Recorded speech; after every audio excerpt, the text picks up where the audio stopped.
Diz o seguinte a palavra do nosso Deus. Todos chegaram lá? Todo aquele, pois, que escuta estas minhas palavras e as pratica, assemelhá-lo-ei ao homem prudente que edificou sua casa sobre a rocha. Desceu a chuva, correram rios, assopraram ventos, combateram aquela casa e não caiu porque estava edificada sobre a rocha. Aquele que ouve estas palavras e não as cumpre, compará-lo-ei ao homem insensato, que edificou sua casa sobre a areia. Desceu a chuva, correram rios, assopraram ventos, combateram aquela casa e caiu. E foi grande a sua queda. E aconteceu que, concluindo Jesus este discurso, a multidão se admirou de sua doutrina, porque os ensinava como tendo autoridade e não como os escribas. Amém? Senhor, te rogamos que o Senhor venha abrir o nosso coração, nosso entendimento, que possamos daqui não apenas conhecendo mais da tua palavra, Senhor, mas praticando mais ela. Que possamos entender, compreender com a mente, mas que ela possa quebrantar-nos, que ela possa nos mostrar aquilo que precisa ser mudado e possamos, Senhor, na tua dependência, na dependência do Senhor, sermos transformados para glorificar o teu nome com nossas vidas. Abençoa cada irmão que chegou até aqui, que nada venha nos distrair, tirar a nossa atenção, nossa compreensão da tua palavra. É assim que eu te oro, em nome de Jesus, amém. Irmãos, vamos dar continuidade hoje às parábolas, e nós iremos trabalhar hoje dois tipos de solos, né? Lembre-se da definição de parábola, é uma comparação entre duas coisas que têm alguma semelhança, uma sendo bem conhecida, logo seria uma análise entre um lugar comum da realidade daquelas pessoas e uma verdade espiritual profunda. Tem como objetivo oferecer uma lição espiritual. Muitas das parábolas de Jesus não têm o nome parábola, né? Mas essa seria a definição que nós identificamos as parábolas, ok? Irmãos,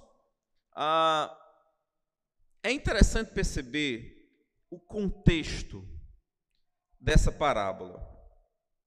O contexto dessa parábola nós encontramos em Lucas 6,46. Eu vou colocar aqui para os irmãos. Lucas 6,46.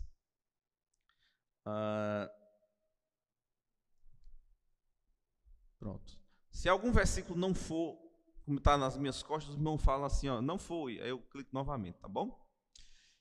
Irmãos, no capítulo de Mateus, lá nós vemos que quando Cristo encerrou o Sermão do Monte, o maior sermão que Cristo explicou, que está registrado nas Escrituras, ele faz uso dessa parábola. E aqui, em Lucas, existe uma circunstância também que é colocada aqui.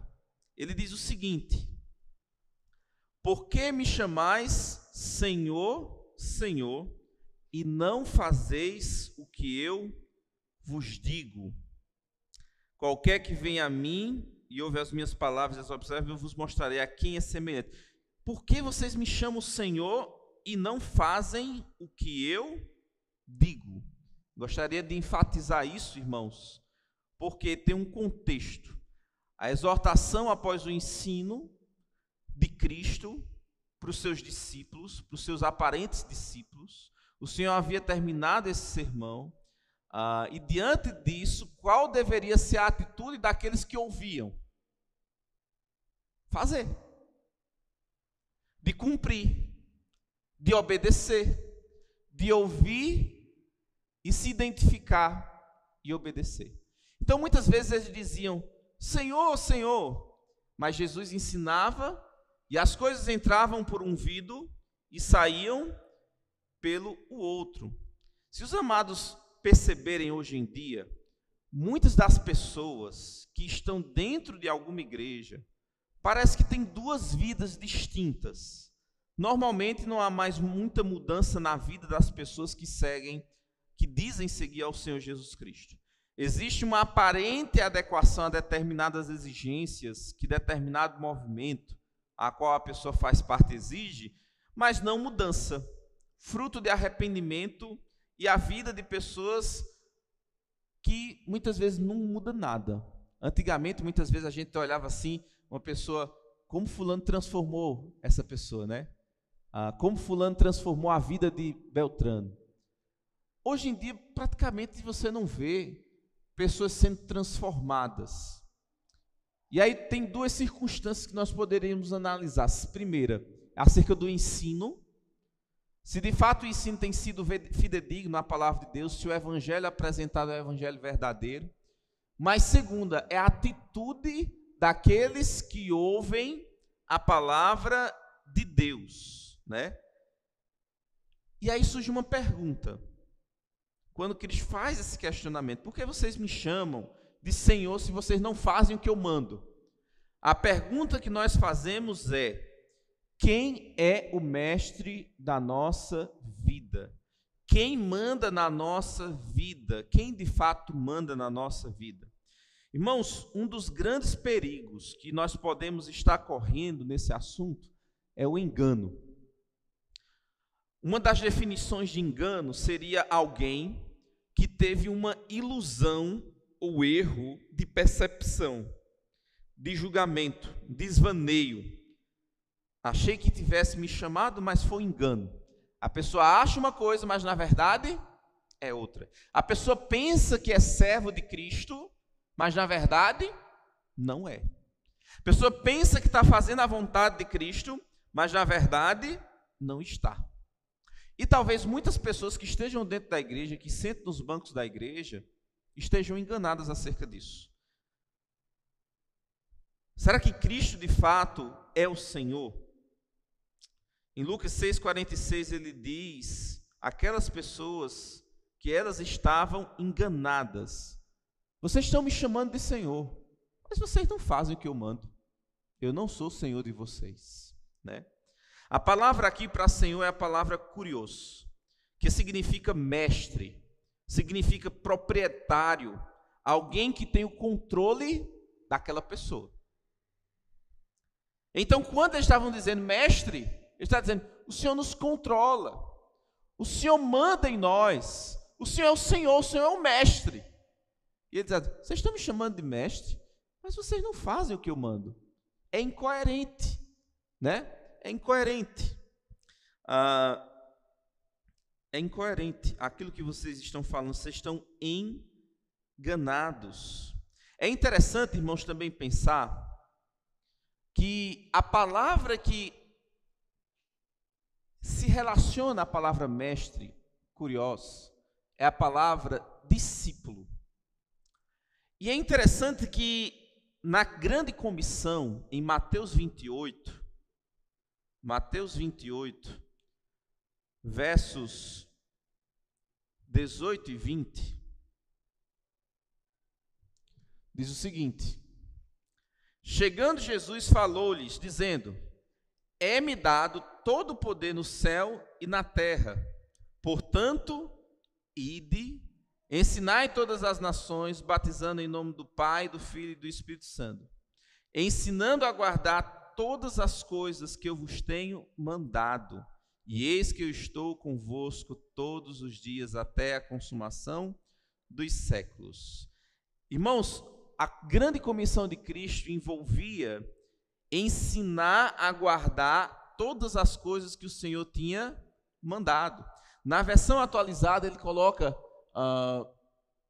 ide, portanto, e fazei discípulos. O objetivo de Cristo é que a gente faça discípulos. Por quê? Porque Ele deve ser o Senhor da nossa vida. Então, aquelas pessoas, irmãos, a ordem do Senhor é fazer discípulos. Pessoas têm um compromisso com Ele. Ele quer que pessoas tenham compromisso com Ele, né? Se a igreja do Senhor deve estar cheia de pessoas que têm compromisso com Ele, ela deve estar cheia de pessoas comprometidas em obedecer a Ele. A igreja é dele e ele diz como as coisas devem funcionar nela. Então percebam. Primeiro, ele é Senhor. Nós deveríamos ser discípulos. Os discípulos deveriam fazer o quê? Obedecer todas as coisas. Então é incoerente você vir cultuar a Deus, é irracional você ouvir a fala dele, a sua palavra, ler a sua palavra e não obedecer. Sede santos, pois eu, vosso Deus, sou santo. Qual é a ordem dele? Santidade. Se ele é Senhor da nossa vida, nós deveríamos estar buscando o quê?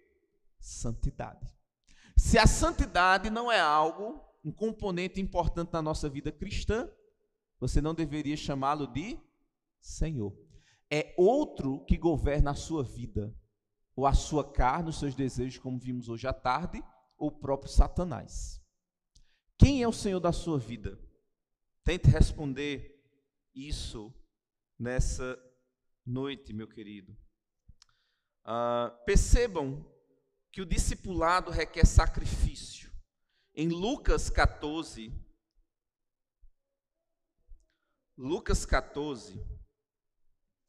verso 25, diz o seguinte: ora, grandes multidões o acompanhavam, e ele voltando-se lhes disse, foi lá? Aqui. Grandes multidões o acompanhavam, e ele voltando-se lhe disse, se alguém vem a mim e não aborrece a seu pai, a mãe, mulher, filhos, irmãos, irmãs, e ainda sua própria vida, não pode ser meu discípulo. Ele primeiro disse, vocês estão me chamando de Senhor? Por que vocês estão me chamando de Senhor? Vocês não fazem o que eu mando.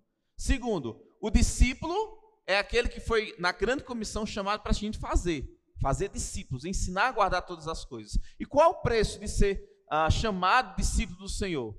Abrir mão de tudo, inclusive a sua própria vida. Aquele que não aborrece a si próprio. Vocês se lembram que hoje à tarde eu falei sobre desejos. Os desejos distorcidos do nosso coração. Se os seus desejos não são frustrados, se os desejos enganosos, eles não são, vamos dizer assim, colocados de lado, você não tem como ser discípulo do Senhor Jesus Cristo. Irmãos, o que isso pode proporcionar em qualquer área da nossa vida, a gente vai ver através da parábola. Quais são as consequências de não termos o Senhor Jesus Cristo como Senhor da nossa vida? O preço do discipulado é algo importante e as consequências do discipulado. Então vamos adentrar a nossa parábola. Eu gostaria de começar a ver com os irmãos as semelhanças de duas pessoas que ouviam acerca do Senhor. Percebam, antes de tudo, haviam dois construtores. Na parábola de Mateus 7, ele diz, todo aquele que escuta as minhas palavras e as pratica, assemelhá-lo-ei ao homem prudente que edificou sua casa sobre a rocha. E havia um outro homem que edificou sua casa sobre areia. Tinha duas pessoas construindo. E essas são as semelhanças, uma das semelhanças. Dois construtores ouviram a palavra do Senhor. Eles ouviam a palavra do Senhor. Ambos sabiam o que o mestre dizia. Ambos estavam construindo uma casa. Eles estavam na mesma situação, irmãos. Eles constroem a casa após ouvirem as palavras de Cristo. Os dois acham que a casa que eles estão construindo é segura, porque eles construíram. Só que um deles estava enganado. Imagine uma casa, isso está acontecendo lá em Presidente Médici. O chão começa a afundar. Você compra a casa pensando que está tudo bem. De repente você começa a morar lá 1 ano, começa a morar lá 2 anos, e percebe que parece que está com um problema no piso. E o solo não foi bem compactado, socado. E acabou criando um vão. Esse vão fez com que a casa cedesse. você fica o quê? Essa casa parecia tão bonita, mas vai ocorrer o quê? Destruição, vai ocorrer uma quebra, né? Então, duas pessoas estavam construindo. As duas pessoas achavam que estavam seguras. As duas pessoas estavam felizes, porque estavam construindo. Só que o solo em que as duas pessoas estavam construindo eram solos diferentes. Uma outra coisa que nós podemos perceber é que as circunstâncias atingiram da mesma forma as casas. Observe o versículo 25. Desceu a chuva, correram rios, assopraram ventos, combateram aquela casa e não caiu. Já no versículo mais à frente, em Mateus 7, ele diz: desceu a chuva, correram os rios, assopraram ventos, combateram aquela casa e caiu. Duas casas sendo construídas, duas pessoas, dois construtores construindo, entretanto passaram pelos mesmos problemas, mas o resultado foi totalmente diferente. Uma resistiu, a outra foi grande a ruína, a quebra dela. Ela foi atingida pela mesma situação. Em outras palavras, irmãos, as circunstâncias das suas vidas exteriores eram essencialmente as mesmas. Um tinha vantagem sobre outra. Eles moravam na mesma cidade, com eventual participação talvez na mesma igreja, vamos dizer assim, imaginar. Ouviram a mesma pregação, foi para o mesmo estudo bíblico, teve comunhão com os mesmos irmãos. E qual é a diferença? Um ouviu e praticou. O outro ouviu e não colocou em prática. É isso que o Senhor está nos mostrando.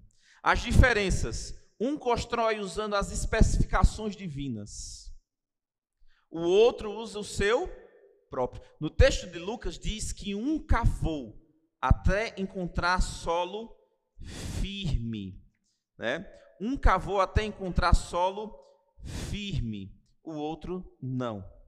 Isso levou esforço, isso levou um desgaste de energia. Ele procurou fazer as coisas corretas, né? Uma vez chegou um engenheiro aqui, eu chamei ele ali para mostrar o terreno da vizinha, né? Porque na construção eu tinha muito medo de construir aqui do lado, porque a vizinha, a base dela da casa é 3 metros abaixo do nosso piso aqui da igreja. Então o peso que a gente colocar na lateral vai forçar o muro dela. Então ele disse: olha, você tem que cavar e a base do seu alicerce, no ângulo de 45 graus, ele não pode pegar a base da estrutura dela. Explicando para como não atingir a casa da vizinha. Porque se a gente construir sem pensar como isso pode afetar, sem fazer do modo correto, pode fazer o quê? Uma grande ruína. Trincar a casa da vizinha, quebrar a casa da vizinha, e a gente vai ter que arcar com as consequências. Irmãos, na nossa vida, nós estamos construindo muitas coisas. Estamos construindo nossa vida. Será que nós levamos em consideração as orientações dos mandamentos do Senhor? Estamos edificando uns aos outros? A pergunta é: como temos edificado uns aos outros? Será que nós temos exortado biblicamente? Será que nós temos seguido as orientações do Senhor? A Bíblia diz que nós somos um edifício, que nós temos sido edificados pelo Senhor, temos levado a edificação uns aos outros. Irmãos, muitos aqui estão constituindo famílias. Muitos aqui têm famílias. Quantos de nós constroem nossa família alicerçado na palavra de Deus, fundamentado na palavra de Deus? Será que nós temos pautado essa família segundo o que o Senhor tem nos dito? Temos construído amizades e relacionamentos. Mas será que essas amizades e esses relacionamentos, que muitas vezes têm levado pessoas para longe do Senhor, temos feito segundo as normas que Deus estabelece? Você lê Provérbios, ele dá várias orientações acerca da amizade. Não é toda amizade que nós devemos escolher. Não é amizade com tolo, não é amizade com quem não teme a Deus que nós devemos escolher. A Bíblia diz, anda com o sábio e te tornarás sábio. A Bíblia diz que nós não devemos ir no caminho dos pecadores, não se deter na roda dos escarnecedores. Então estamos construindo amizades, mas essas amizades vão nos levar à destruição, à ruína ou à edificação, a nos fortalecer espiritualmente, né? Uma frase de maneira bem simples que revela muito disso que a gente está tentando falar se encontra em Lucas 5. Eu queria que vocês chegassem lá em Lucas capítulo 5. Lucas capítulo 5, versículos de 1 a 6.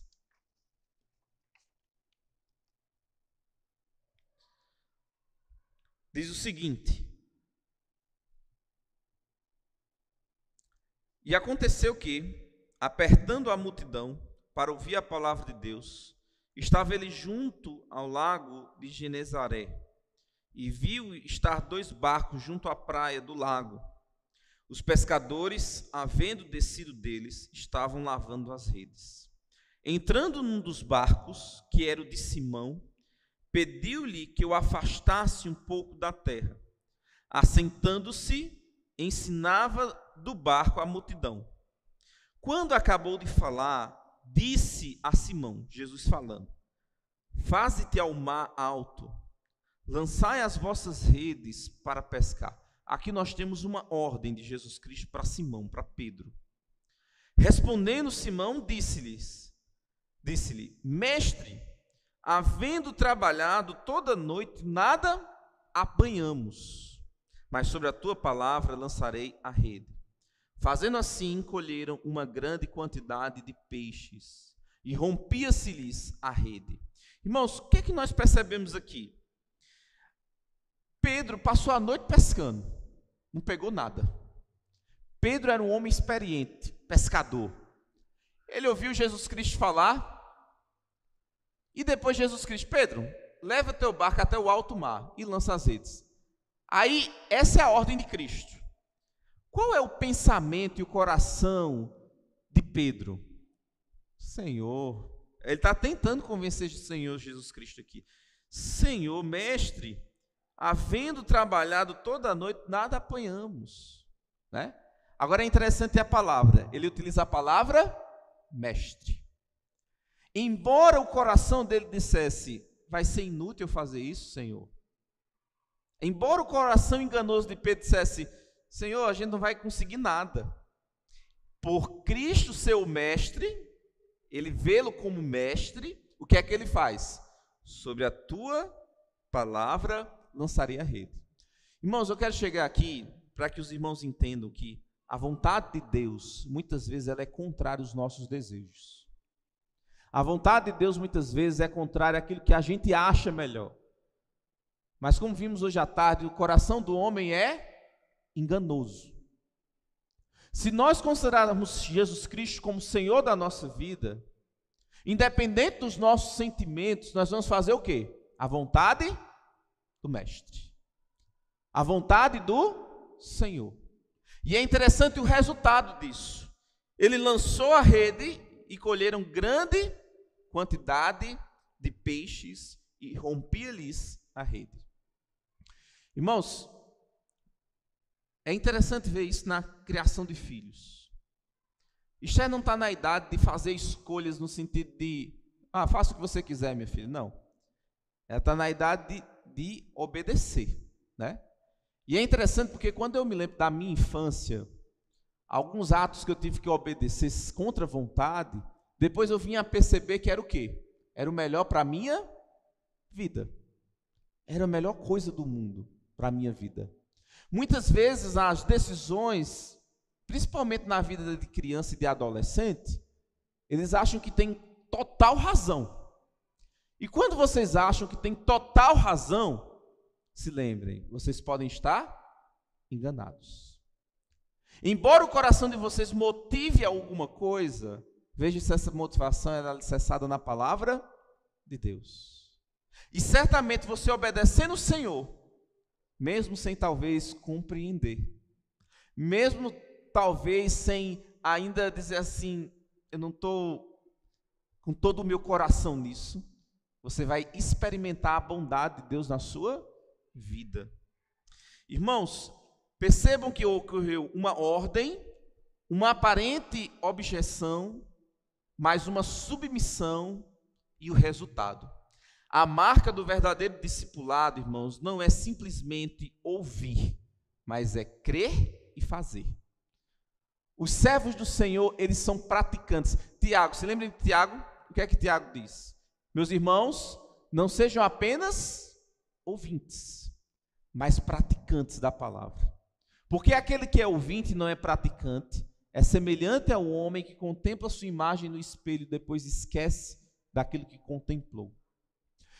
A Bíblia nos chama, irmãos, para praticarmos. Qual foi a última vez que nós, ao ser confrontados pela palavra de Deus, a gente diz assim, isso tem que mudar na minha vida? Parem para pensar. Qual foi a última vez que você disse assim, Senhor, isso tem que mudar na minha vida? Hoje tu falou ao meu coração, tem coisa que tem que mudar na minha vida.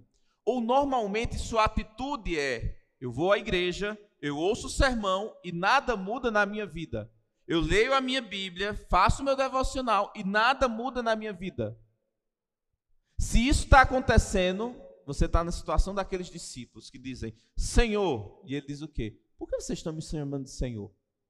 Se vocês não fazem aquilo que eu mando. Eu mando vocês olharem para aquilo que é eterno, vocês se preocupam com aquilo que é material. Eu mando vocês amar os seus inimigos, vocês aborrecem os seus inimigos. Eu mando vocês testemunhar de mim, vocês têm vergonha de mim. Tem muito crente que tem vergonha de se identificar com Cristo. Sabiam disso? Tem muito adolescente que tem vergonha de se identificar com Cristo nas redes sociais até. Colocar um versículo bíblico. Falar quanto Cristo é precioso para você. Sabia disso? Quando nós deveríamos ser luz, quando nós deveríamos ser sal. A Bíblia manda, por exemplo, os filhos serem obedientes em tudo aos pais. Quando a Bíblia diz isso, eu vou obedecer, eu vou ignorar. Se eu obedeço, Cristo é meu Senhor. Se eu ignoro, eu sou o quê? Por que você está me chamando Senhor? É outro que governa a sua vida. Então a gente deveria parar e pensar, irmãos, o que é que tem governado a minha vida? A Bíblia diz que o marido deve amar a esposa e entregar a sua vida por ela, a fim de santificar, a fim de edificar ela, a fim de fazê-la crescer espiritualmente, tratá-la como vaso mais frágil. Quando nós olhamos para isso, nós ignoramos. A Bíblia diz para as mulheres serem submissas em tudo aos seus esposos. Será que quando olhamos isso, nós ignoramos? Queremos tomar à frente a liderança? Cristo é de fato seu Senhor? É uma pergunta que nós deveríamos fazer. O bom solo, irmãos, para construir é qual? Obedecer ao Senhor, ser instruído pelo Senhor, alicerçar nossas ações debaixo da vontade do Senhor, independente do que nós achamos. Por quê? Porque nosso coração é corrupto. É importante perceber que a casa veio pressões, veio chuva, mas ela permaneceu firme, porque ela foi construída, alicerçada sobre as palavras do Senhor. Eles ouviram e praticaram aquilo que o Senhor. Pastor, como é que eu sei se estou construindo uma futura ruína? Irmãos, tem certas amizades que nos levam para a ruína. Tem certos relacionamentos que nos levam ao sofrimento. É plantar sofrimento. E como é que eu sei se eu estou nesse caminho? As convicções que nos levam a fazer algo ou deixar de fazer algo, vêm de onde? O que é que me leva a manter esse tipo de amizade? O que é que me leva a manter esse tipo de atitude? Está baseado em quê? No meu coração é a ruína. Eu olho o terreno assim, não me preocupo com a fundação e vou construir ali. E depois a casa trinca, Depois a casa precisa ser demolida, é uma ruína, é uma destruição. Será que você poderia dizer que quem está ali orientando a fazer isso é você mesmo, seus pensamentos?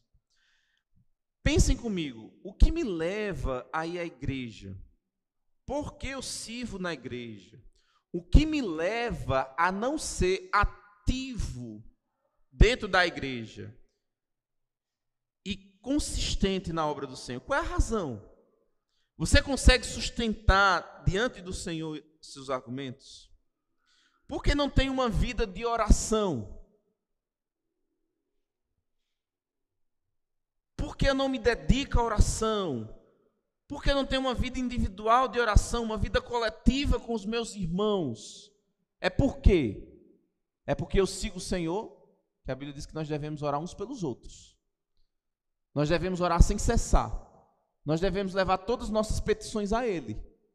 Você faz isso? Você pode chamar a Cristo de Senhor? Você pode chamá-lo de Senhor? Quando, irmãos, nós conseguimos responder biblicamente, nós vamos começar a descobrir em que solo nós estamos construindo a nossa vida. Professar conhecimento de Deus e sua verdade, mas não seguir o Senhor em obediência e viver na sua verdade é ser enganado. Tem um autor que diz o seguinte: aquilo que muda sociedade, aquilo que muda um país, não são muitas verdades, você conhecer muitas verdades, mas é você ser tomado pelas verdades que conhece. Nada adianta você conhecer toda a Bíblia, se toda a Bíblia não faz você mudar uma atitude da sua vida. Mas tem pessoas que sofrem perseguição nesse mundo, que não pode ter uma Bíblia, às vezes tem só um livro, só um trecho, e baseado naquele trecho, eles colocam sua vida ali. Esses são os servos do Senhor.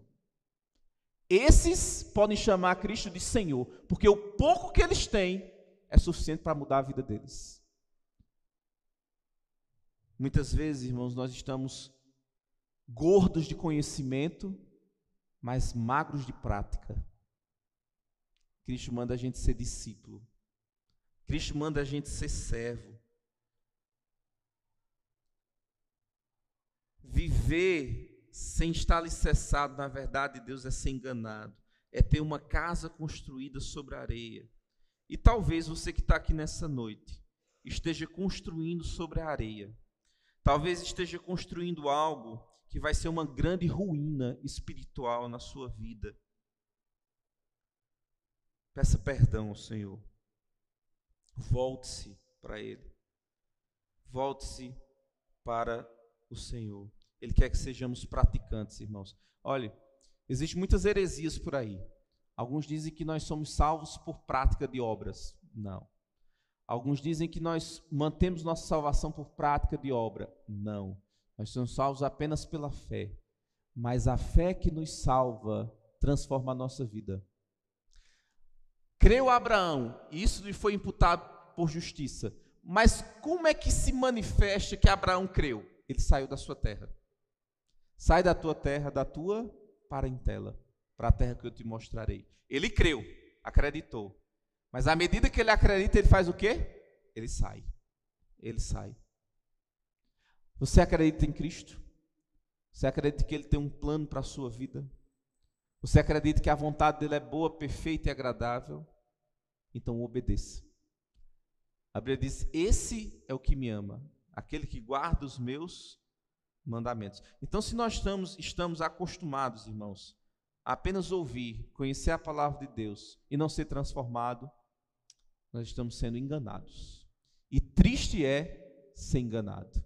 Triste é a gente comprar uma coisa e não chegar só a embalagem, né?